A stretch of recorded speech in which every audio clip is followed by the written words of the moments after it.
have you been impacted with the changes in the economy at work or at home due to COVID-19?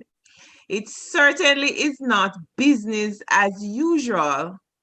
I have with me today a panel of HROD practitioners, and we're going to have a discussion on what the new normal looks like in 2021. Here we have Ilse Duvernay, who is a OD process consultant. She will remind us that we should add the process in it. And we have Grace Cowan Allen, HR professional. HR professional. Lorna McDonald, also a OD practitioner. I am Stephanie Stern, a HR and OD practitioner. Let's start with Grace Allen, who is smiling away. Let's get it, Grace. Yes, How have you? Thank you. What's the new normal looking like for you? Oh, wow. I mean, the pandemic has forced us to change so many things. And in my organization, one of the things that changed for us is that we moved immediately to work from home for those team members who can actually work from home. So one of the line managers were encouraged to be a little closer to their direct reports. Not to micromanage now, but just to hold their hands a little bit, because persons were going through, taking care of elderly relatives, homeschooling their children. The whole fear of COVID was impacting them. So we encourage line managers just to hold their hands a little bit. And that worked quite well. Now, the whole remote working, some persons can actually successfully work from home, which before COVID, we were not thinking about that. So that worked. Another thing for us is communication across the team. So now we have town hall meetings via Zoom and Microsoft Teams, which previously we were not thinking about this. We have one-to-ones using those same technologies, games evenings via Teams, because, persons still want to connect, although they are now, working from home quite dispersed across the island, but they still want to connect. We find that these tools are quite efficient. It saves time and money because we have team members all across the island who normally come into the head office for meetings and now just logging on as we are doing now, they're able to connect and participate. Also, virtual training sessions, we have had some of those, and those have been quite successful. And we have found that that saves time and money as well. Finally, our focus in our organization on health and wellness, not just keeping the workspace clean to prevent us getting COVID, but taking care of physical and mental health. And we continue to look for new and innovative ways of doing things as we navigate our way through this pandemic, because it still continues. But we have learned quite a bit, and we have embraced the change, and we have implemented some things that we never thought about before COVID. Bravo, bravo. That sounds like a lot. I am indeed impressed. I love the aspects of working from home. I know that some companies would prefer not to work from home because of the issue of trust. Yes. So, OD consultants, if there were, for example, an issue of trust, how would the OD consultants lead that change? Leading of the change is a matter of trust, right? I suppose we recognize that with OD, organization development, the work that we do begins with us. So what we really need to be doing is looking at how we can become what we are meant to be and how we can bring out the best in ourselves. So we do in the organization, we implement and facilitate interventions that will help us to deal with whatever is confronting us. So we do maintain a very positive perspective as organization development consultants and facilitators, that we are able to facilitate and bring about transformation because of the fact that we're going to be empowering people to do the work themselves. So the matter of trust then is one of those areas where we need to become the sincere person so that other persons will trust us, and in turn we will be trusting of what they do. And so, it's so important that we develop trust building behaviors, because very often a lot of our behavior at times, without us even knowing, they're trust-lessening behaviors. So that ability to become aware of yourself and what you do. And so I think once we work with persons to recognize and discover my behaviors may not be a certain way, then we go there. So now a manager or a supervisor or a team leader in their organization may very well find that because a person is working from home, we're feeling they're not doing the work, or they're going to slink off and do their own thing. Only for us to find out, though, that those of us that work at home find that it is more tedious and more, very concentrated on doing. It is. But there is the tendency of those who are going to be leading the team to feel that might happen. So I guess the trust begins with us, and also, having person recognize that the ethics of it, and actually implementing OD values, because trust, being ethical, being authentic, being sincere, all of these are values in OD. And, organization development, it is values-based. Just want to add to the pot. Certainly, we want to expose the OD values, and to build trust, we need to be very consistent. Even though there are a lot of changes are going on, we need to really use and project our authentic self, and to build what we would call an emotional bank account, so that when there is a crisis, people willingly turn to us because they feel that we are sincere, they feel that we have built up some kind of trust consistently with them in terms of fairness, in terms of being just, in terms of projecting what the organization and others may see as some kind of stability. So trust is based on the consistency, the stability, the values, the ethics that we expose as OD persons. Excellent. Thank you. Thank you for the contribution, Mrs. DuVernay and Mrs. McDonald. So I go back with a question to Mrs. Cowan Allen. Have you changed your performance management instrument in any way to support working from home? Have you built in more measures to measure more often than you used to? Our performance management system has not been changed, but managers are encouraged to be in touch more, certainly have more clear deliverables, outline the expectations from their teams, and also to have more regular conversations. So formally, we would have maybe quarterly conversations. Now they're being encouraged to have regular, like more on a fortnightly basis, just to check in to see what's happening, because it's, things are different. But we haven't changed our performance management tools at all. Excellent. I see having more one-to-one conversations, ensuring that you're in touch with employees, work.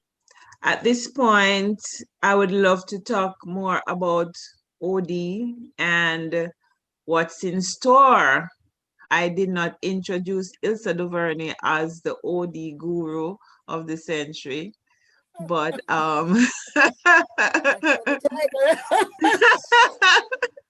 so she has some plans in store, and I'm giving her this time now to share what's online, because we are in the period of change. Yeah. Everywhere you go, there is change. Even what Mrs. Allen shared, there are changes. The good thing is that her team has mobilized ahead, and what she's doing is working. What about other organizations that are not so flexible, that really need help? HR is a leader in the process alongside OD. When you think about work from home, when you think about the vaccines coming on stream, what will your company do? I'm sure Mrs. Duvernay will say, OD is the leader alongside HR.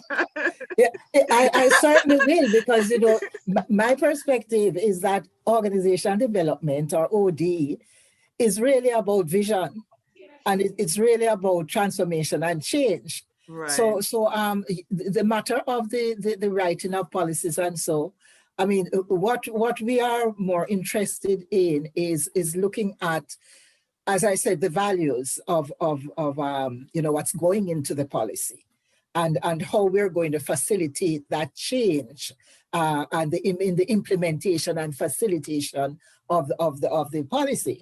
So what we're finding now is that OD is a very strategic role. We're saying, how can we maintain a very positive perspective here to bring about this, so that it's a comfortable change? Because there is once we're having change, there's going to be resistance to change.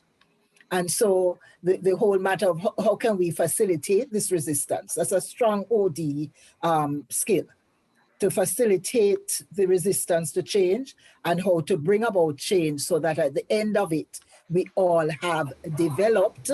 And development is a planned process of change, but it will give positive outcomes. Right. So this is what we're after. How do we do that? And we're going to be utilizing the skills and the tools. My view is that we are in OD time now. Mm-hmm. And when I say OD, I don't mean overdose now. As a matter of fact, I am a product. I came out of the HR field. Right. In that, having been in training and development, but then I went over into HR, and then I came back over, which is more into OD. So it is really saying that, we want to bring about these changes. And when we're in a time which is called VUCA, and I'm sure some of us may have heard of the terminology which was used by the American military. They came up with VUCA when we had the Cold War ending. And they didn't know what to call that period, because all the terrorists sort of mounted up. I think the COVID has brought us VUCA, but I think even from a political point of view, we're still having quite a bit of VUCA going on, which is V for volatile, U for uncertain, C for complex, and A for ambiguous. And that's what's happening to us. COVID brought it. And in addition to that, we're having it somehow. The whole world is still in this state of terrorism. Mm-hmm. Right? So when Johansson looked at it as an OD man, as a futurist, that's what he's known for, being a futurist and an organization development person. He said, well, we need to have vision. V, no longer VUCA, V meaning volatile, but V for vision.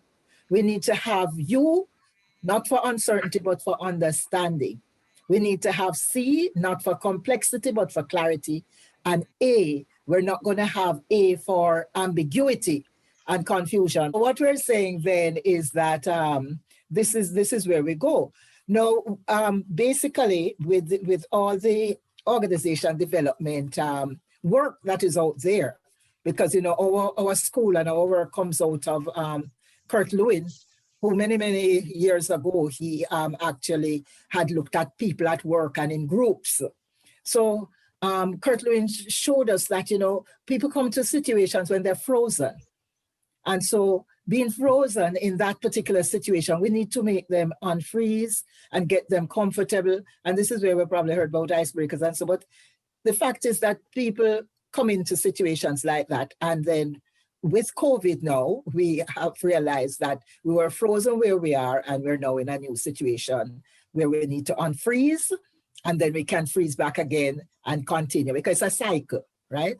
So we actually have developed a lot of development for persons to become facilitators of this change. Work we've been doing over the period is we actually partnered with UTech, the University of Technology in Jamaica, and we offer a program, very cost-effective program. We actually almost give it away, but what has happened here is that our objective is to develop people cost-effectively so that we can be change agents and work with transformation and change. So we're going to be having a program so persons can still get on board to come on into that program, which is going to give them a professional certificate in organization development.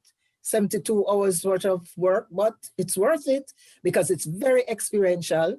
It's going to be very exciting. And we come out of the School of Lewin, as I said, where we're going to be doing a lot of work with groups and experiential. Let's share the contact details if someone wants to be a part of that program, although it's close. Very close. It's close, but let's share the contact details in the event someone sees this and wants to be a part of the program. Or maybe you will run another one. But as Martin Luther King said, there's no time like now. So the urgency of now is what we're after. But we could be contacted through carry code at cwjamaica.com. That's probably the quickest way to get us at carry-code and .com, of course. I think that is it. I mean, and just to mention, most importantly, this is a Zoom training. We have gone online.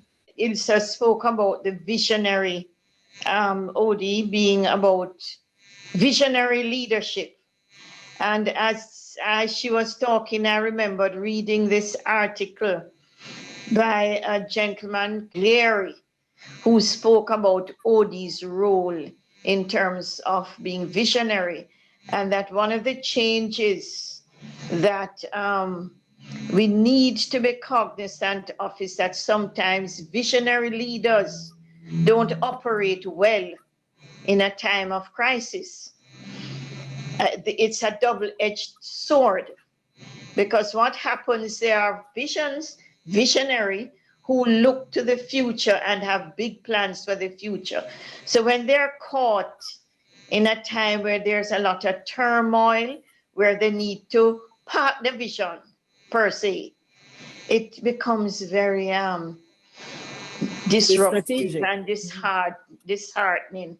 And so they become captive to the vision that they held and were working towards, rather than shifting, being flexible, to focus on people and what is happening around them and what is happening present. They forget the OD values and the Kirk Lewin and all those proponents who spoke about it. OD is really about developing people, helping them to go through change and to adapt. So some of us are lost in that place where we see our vision for 2020 or 2030 or whatever the time frame is, going down the drain. And we now become fearful, become despondent. So we ourselves need also to support each other, recognizing that this happens. Yes. So we need to basically lean in our discomfort. Last wrap-up word from Mrs. Allen. We are here in this this new era, and this era is a change era. We just have to embrace the change. What are we going to do? If we don't, we're going to be left behind. So we need to embrace the change and use the tools. Mrs. DuVernay is one of those experts who we can call on to help us. Definitely. I'm saying People talk about expertise, but then I'm a process consultant, not an expert consultant. So it's Well, okay. An expert process consultant who can help us. A yes, process consultant with the expertise. it seemed to me like this conversation needs to continue, because if it continues, Lorna brought up a point a while ago about the visionary who continues to go along the path while the whole world is falling apart behind. And I still need to go down the road of HR versus OD and who is responsible, and because then we may have this same struggle in the organization. It's not my responsibility, it's your responsibility, and I do this and you do that, and so we are a team and we need to work It's together to get the work done. Thing, right? Definitely. So Yes. thank you guys.